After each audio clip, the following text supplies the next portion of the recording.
so not retreating too much to the point where dash back is no longer an option. Yeah.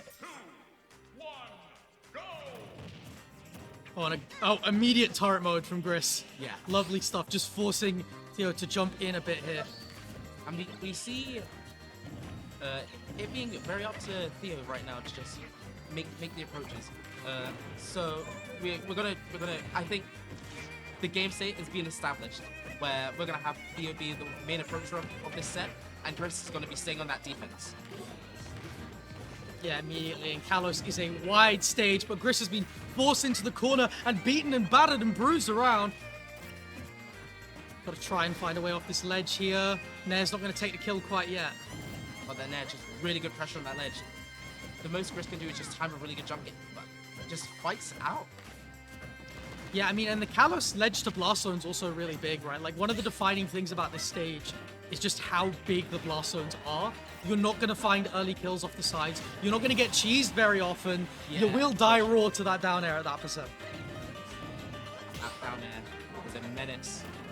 So are these approaches from Theo, just taking the stop, just keeping the momentum up. Like, obviously, no extra credit just yet, but Gris still has mountains to climb to be able to get that first stop. He catching the double jump here. Gris just can't find a way out of disadvantage so far. Gets the reversal though. Okay, looking with the shadow ball. That boomerang flagged. Wow. Oh wow, and what a confirm off it. And the pressure's still mounting. Gris stuck on ledge, going for a grounded get up option that time, and escaping with it, and getting a clean forward error, taking that first stop off of Theo. Great catch on the 2-frame and another catch on the 2-frame there. Kendrick Olimar might not be able to cheese you, but he will just kill you. Yeah. Kind of just happens. You get hit once, you get hit by a flurry, and that flurry will take you to hell. Yeah, exactly. And again, just cannot get out the corner here. You do get a little bit more mix-ups at ledge with the wall, but it's not doing Gris too much so far.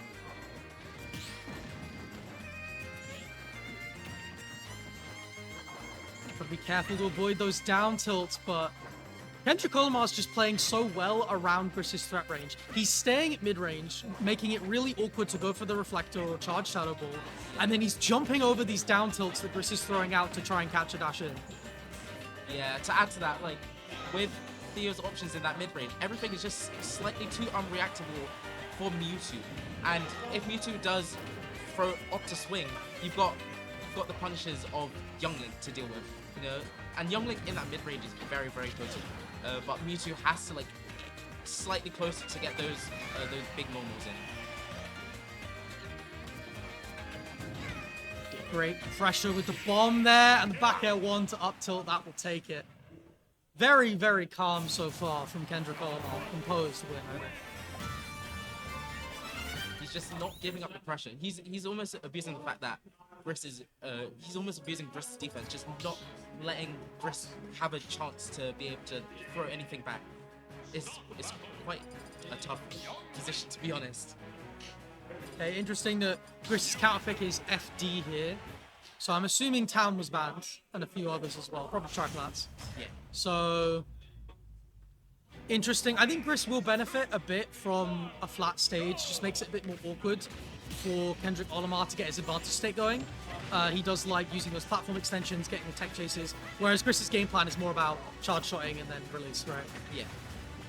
It's going to be a lot easier for Gris to catch these landings of Kendrick Olimar, where you saw it in the first game, there was a lot of like evasion to platforms, but now Kendrick Olimar does not have that opportunity, really.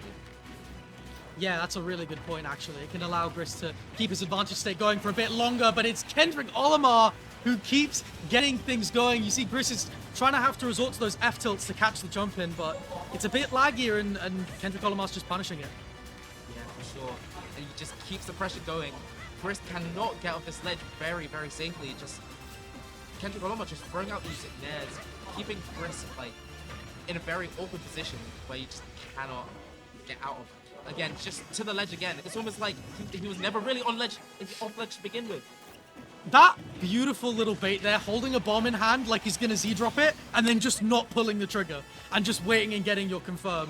And Kendrick Olimar storms into the lead in a confident game 2. And that first stock that Kendrick Olimar is on as well is just very, very safely, almost untouched. Like, now we've got Gris running a bit more damage on, but like confirms that this range are few and far in between. That's where things get a little bit more awkward. Got a fully charged Shadow Ball on deck though. Very nice Reflector, unable to get it going in the F smash. Not gonna do too much. The F smash actually doing like almost negative knockback. Like the trade made it look like it just denied all of his power.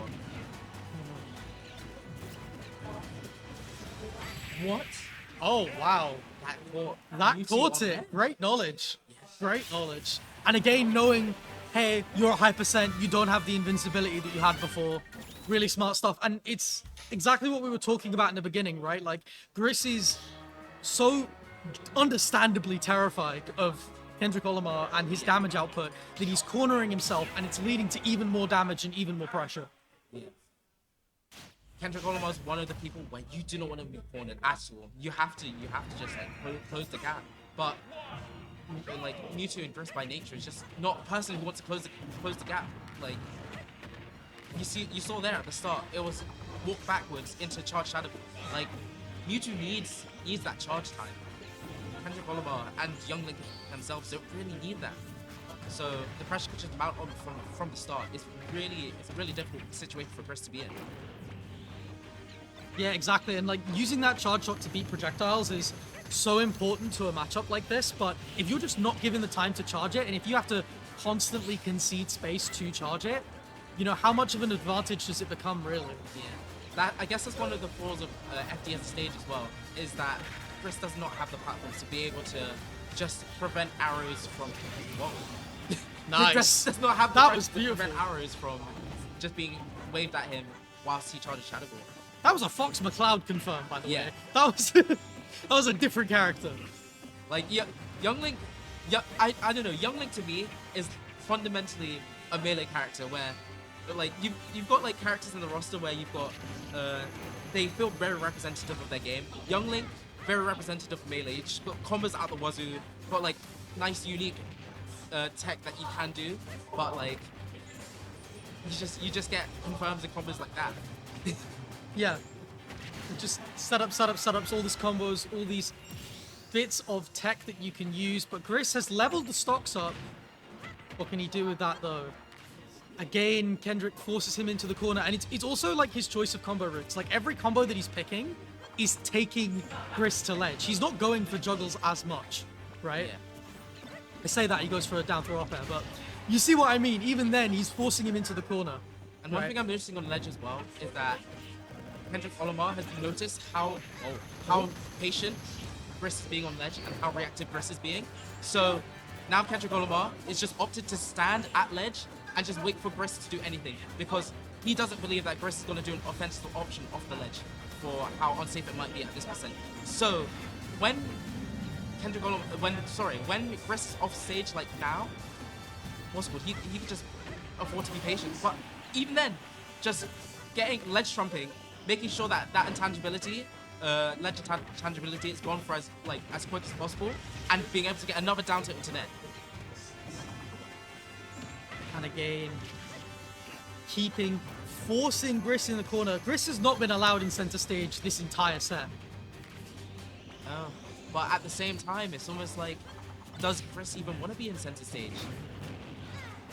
That's the question. You do get more time to charge that Shadow Ball, and it's doing some big damage right now. Can Gris get a kill to even the stocks up here? Maybe the start of something. That was an attempt at a reverse with that down tilt, but Theo just made it his own. Oh, I love Very, the patience. very patient. He says, I know you've not got an out of shield option. I know you don't have a button here. And he just stood at mid-range and waited. Yeah. And so much of that set was just standing at mid-range and waiting and knowing when Gris had options and when he didn't. When he doesn't, yeah. And look at how that paid off. A clean 3-0. Kendrick Olimar. Yeah, great stuff from Kendrick Olimar. Just to clarify, top 8 winners, right? That was top 8 winners. Yeah. Okay. That was top 8 winners. I felt like a top 8 winners.